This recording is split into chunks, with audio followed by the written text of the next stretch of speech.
गुजरात के अरवली में जहां लोग लोकसभा के चुनाव में बढ़ चढ़कर हिस्सा ले रहे हैं, वहीं मोड़ासा के अणदापुर में ग्रामीणों ने चुनाव का बहिष्कार किया है।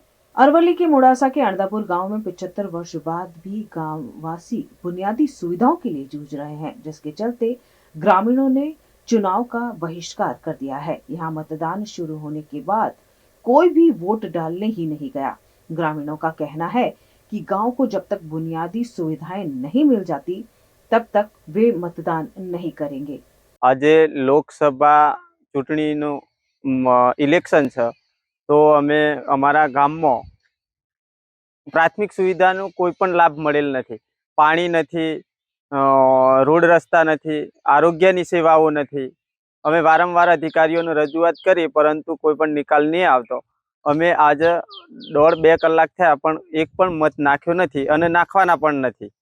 કારણ કે અમે વારંવાર રજૂઆતો કરી, પણ અધિકારીઓ અહીં જોવા પણ આવતા નથી.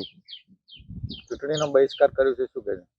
ચૂંટણી બહિષ્કાર અમે ગ્રામજનોએ નક્કી કર્યું છે કે એક પણ આપણે મત નાખવાનો નથી, કારણ કે અમને પ્રાથમિક સુવિધાઓ મળતી જ નથી, તો આપણે મત આપવાનો નથી એમ.